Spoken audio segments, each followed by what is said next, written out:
Senator Reynolds. Thank you very much, Deputy President. I too rise to speak again on this motion.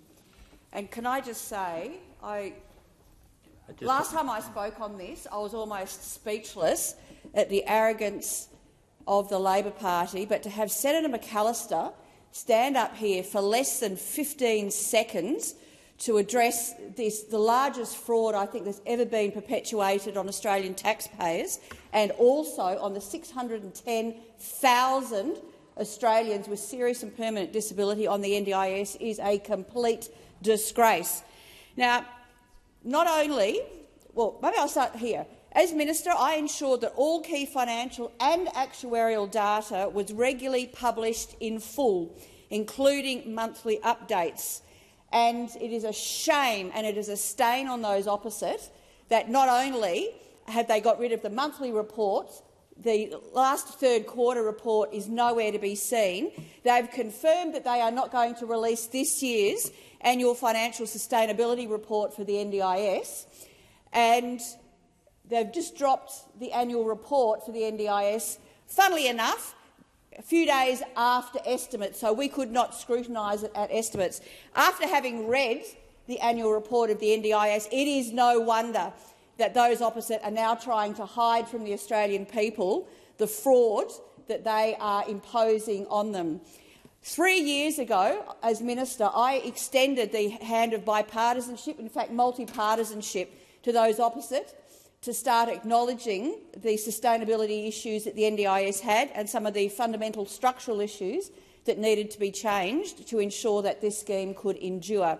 Instead, Bill Shorten perpetuated the I've got to say something unparliamentary, the untruth that there was no sustainability issues with the NDIS. And he promised before the election there is no sustainability issues, he will not cut a single plan, and everything could go along hunky-dory. So instead of taking action, he's had yet another review, which will be a 2 years review, which by all accounts will not be released publicly, and he has done nothing.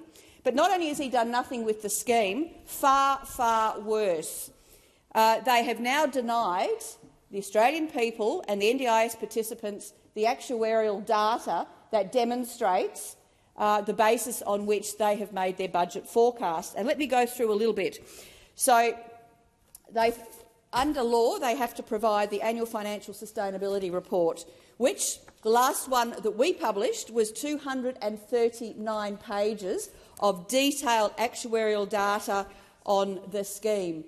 So everybody could see the basis on which, out over a decade, the costs would be incurred for this scheme.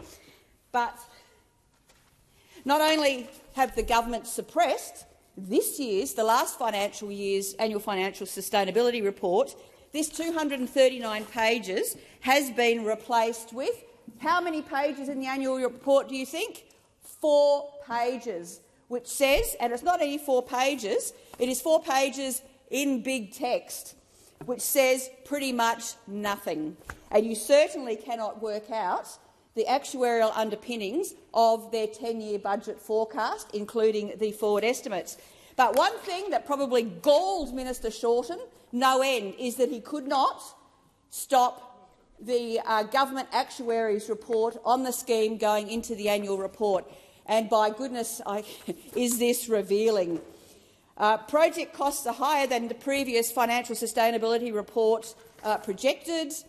The June 2013 projections assumed agency administration expenses are 18% higher than what they have budgeted out to 2026, because somehow, based on no actuarial public data, those on that side have ripped out $74 billion over the next 10 years, $74 billion out of the NDIS, and they are now hiding the actuarial data which would demonstrate how it is. But what they have done in the forward estimates over the next 3 years, funnily enough, to get them through to the next election and past the next election, is they've invested $700 million, and over the forward estimates, that $700 million is supposed to find over nearly $15 billion worth of savings without any data. It is a fraud.